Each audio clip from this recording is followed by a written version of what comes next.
عزیز دوستو السلام علیکم۔ پوری دنیا اس وقت پاکستان پر نظریں جمائے بیٹھی ہے کہ پاکستان ڈیفالٹ کر جائے گا۔ IMF پاکستان کو قرض دینے کے لیے تیار نہیں، اگر دے گا بھی تو بہت ساری کڑی شرائط کا سامنا پاکستانی عوام کو مہنگائی کی صورت میں برداشت کرنا پڑے گا، جس کا اندازہ کرنا بھی بہت مشکل ہے۔ جب سے امریکہ ہمارا ساتھ نہیں دے رہا، IMF بھی ساتھ نہیں دے رہا، دنیا کا کوئی ادارہ ہمیں قرض دینے کو تیار نہیں۔ ایسی حالت میں ہمارے آرمی چیف کو بلا کر سعودی عرب 10 ارب ڈالر کی انویسٹمنٹ پاکستان میں کرنے جا رہا ہے۔ اس میں پس پردہ کیا ہے، وہ حقائق جاننا پوری قوم کے لیے بہت ضروری ہے، اور اس میں کیا کیا راز شامل ہیں۔ آپ جانتے ہیں کہ معاہدہ لوزان کے بہت زیادہ چرچے چلے آ رہے ہیں۔ 2023 شروع ہوتے ہی اس معاہدے کا اور زیادہ ذکر ہونے لگا ہے، اور یہ سوال پوچھا جا رہا ہے کہ کیا طیب اردگان ایک مرتبہ پھر سلطنت عثمانیہ کو دوبارہ زندہ کرنے لگے ہیں اور اپنی کھوئی ہوئی زمین واپس لینے لگے ہیں۔ ترکی کے صدر نے اپنی پوری قوم جگانے کے لیے عثمانی سلطنت پر لاتعداد ڈرامے اور فلمیں بنا ڈالی ہیں، تاکہ بچے بچے کو پتہ چلے کہ ہم کون ہیں اور کیسے ہمارے آباء و اجداد نے دنیا پر حکومت کی۔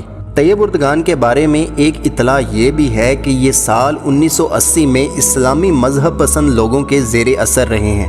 اردگان کے بارے میں یہ بھی کہا جاتا ہے کہ جب وہ ترکی میں مذہبی عقائد کو کھل کر بیان نہیں کر سکے تو انہوں نے استنبول میں ایک اسلامی خفیہ تنظیم کو جوائن کر لیا ہے، جو راتوں کو نوجوان نسل کو تعلیم اور آگاہی دیتی تھی۔ اب آتے ہیں اصل مدعے پر۔ معاہدہ لوزان ختم ہونے کے بعد کون سے علاقے ترکی دوبارہ حاصل کرے گا؟ جس طرح 100 سال پہلے اس معاہدے سے عربوں کو بہت زیادہ فائدہ پہنچا، اسی طرح اس معاہدے کو پورے ہونے کے بعد عربوں کا زوال بھی شروع ہو جائے گا، کیونکہ ترکی نے 2023 کے بارے میں اپنے عزائم کا بہت بار کھل کر اظہار کیا ہے۔ تاریخ گواہ ہے کہ 1922 سے پہلے سعودی عرب کا کوئی وجود نہیں تھا۔ اس وقت عرب سعودی عرب نہیں بلکہ حجاز مقدس کے نام سے پکارا جاتا تھا، اور موجودہ سعودی عرب دراصل سلطنت عثمانیہ کے حصے تھے۔ عثمانیہ سلطنت دنیا کے 3 بر اعظموں پر 623 سال برقرار رہی۔ یہ مسلمانوں کا سنہرا دور تھا۔ اس کا فائدہ مسلمانوں کو اس طرح ہوتا تھا کہ اگر کسی مسلمان ملک پر کوئی ظلم کرتا یا مسلمانوں کو کوئی تنگ کرتا تو اس کا جواب سلطنت عثمانیہ دیتی، اور مسلمان پر حملہ سلطنت عثمانیہ پر حملہ سمجھا جاتا تھا۔ امریکہ، برطانیہ، یہودی اس وقت اگر زیادہ خوف میں مبتلا تھے تو وہ سلطنت عثمانیہ سے خوفزدہ تھے۔ وہ یہ جان گئے تھے کہ سلطنت عثمانیہ کے ہوتے ہوئے وہ مسلمانوں کا کچھ نہیں بگاڑ سکتے، اور اسی لیے ان تمام نے مل کر سلطنت عثمانیہ کو توڑنے کی کوششیں شروع کر دی۔ 19ویں صدی میں سلطنت عثمانیہ اور روس کے درمیان بہت سی جنگیں بھی ہوئی تھیں۔ مغربی طاقتوں نے ایک ایسا عیسائی شخص کھڑا کیا جو عربی زبان پر بہت عبور رکھتا تھا، اور اس پر کوئی شک بھی نہیں کرتا تھا کہ یہ عربی ہے یا عیسائی۔ اس شخص نے عربوں کو گمراہ کیا کہ تم لوگ عربی ہو اور ترک اجمی ہیں، یعنی غیر شخص ہیں، تم کیسے ان کو برداشت کرتے ہو اور ان کی حکومت کو؟ لیکن لوگوں نے اس کی ایک نہ مانی۔ یہ شخص لارنس آف عربیہ کے نام سے مشہور ہوا۔ اس کردار پر بہت ساری فلمیں بنی۔ آپ Google per Lawrence of Arabia لکھ کر سرچ بھی کر سکتے ہیں، جہاں پر اس کردار کے بارے میں بہت سا مواد سامنے آ جائے گا، اور آپ حیران ہوں گے کہ مغربی سازشیں کس قدر گر جاتی ہیں۔ یہ سازشیں یہاں ہی ختم نہیں ہوتی۔ اس کے بعد امریکہ نے ایک اور شخص کھڑا کیا جس کا نام عبد الوہاب نجدی تھا۔ عبد الوہاب نجدی کی ملاقات عرب کے ایک سوداگر سے ہوئی جس کا نام ابن سعود تھا۔ اس نے ابن سعود کو حکمران بننے کا لالچ دیا۔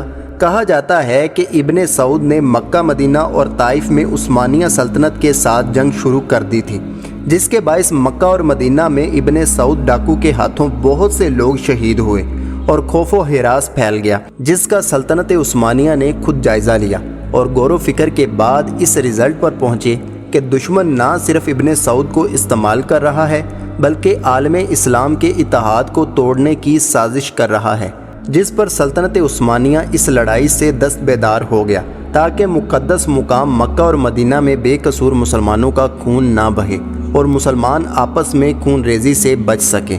اس کے بعد دوسرے علاقوں میں سلطنت عثمانیہ کے خلاف آہستہ آہستہ سازشیں تیز ہوتی گئیں۔ ایک ایک کر کے سازشوں اور غداروں نے اس تاریخ ساز ریاست کو ٹکڑے ٹکڑے کر دیا اور بعد میں کم و بیش اس ریاست سے 40 نئے ممالک وجود میں آئے۔ ادھر حجاز مقدس پر بھی سلطنت عثمانیہ کی حکومت ختم کر دی گئی اور کئی سو سال بعد اس کا نام ختم کر کے ایک نیا نام سامنے آیا جسے آج ہم سب سعودی عربیہ کے نام سے جانتے ہیں، اور یہ تمام مسلم امہ کے لیے ہی قابل احترام ہے۔ اسلامی اسکالر کے مطابق جس طرح یہاں پر تبدیلی آئی اور فتنوں اور سازشوں نے جنم لیا، اس کا مفہوم حدیث مبارکہ سے بھی واضح ہوتا ہے، اور بعض علماء اکرام کے مطابق جب نبی کریم صلی اللہ علیہ وآلہ وسلم نے یمن، شام اور حرمین شریف کے بارے میں دعا فرمائی تو سعودی عرب کے شہر نجد کے لیے دعا نہیں فرمائی۔ اسی شہر نجد میں عبد الوہاب نجدی پیدا ہوا، جس کے ذریعے انگریزوں نے ایک نئے فرقے کی بنیاد ڈلوائی، لیکن دنیا بھر کے مسلمانوں کی آنکھوں میں دھول جھونکنے کے لیے اس کا نام تبدیل کر کے ریاض رکھ دیا، جو آج کل سعودی عرب کا دارالحکومت ہے۔ بہت سے علماء کو سعودی عرب کے اس عمل سے بھی سخت اختلاف رہا ہے کہ جنت البقیع اور بہت سی پاک جگہوں میں صحابہ کرام اور اہل بیت کے مزارات پر معاذاللہ بلڈوزر چلائے اور انہیں مسمار کروایا گیا۔ یہ بھی کہا جاتا ہے کہ حرم شریف کے جن دروازوں کے نام صحابہ کرام کے نام پر تھے ان کے نام تبدیل کیے گئے اور بعض مقام پر آل سعود کے نام رکھے گئے۔ مغرب کو عرب کی سرزمین پر آنے کی اجازت مل گئی، جس دن ابن سعود سعودی عرب کا بادشاہ بنا۔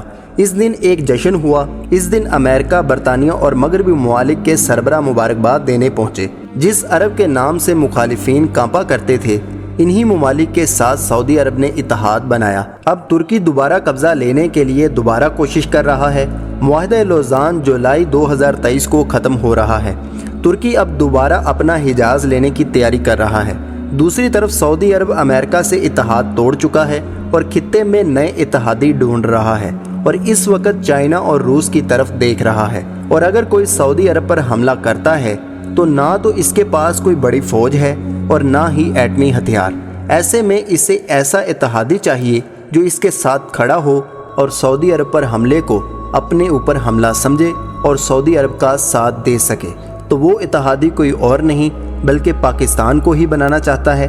لیکن پاکستان اور ترکی کے معاملات آج سعودی عرب سے بھی اچھے ہیں، لیکن ڈر صرف اس بات کا ہے کہ اگر پاکستان میں بے غیرت حکمرانوں کی حکومت ہوئی تو پاکستانی عوام کے نہ چاہتے ہوئے بھی پاکستان کسی اور کی جنگ میں اتر سکتا ہے، جس کی مثال افغانستان ہمارے سامنے ہے۔ آپ اس کے بارے میں کیا کہتے ہیں؟ اپنی قیمتی رائے کا اظہار کرنا مت بھولیے گا۔ اللہ حافظ، اللہ نگہبان۔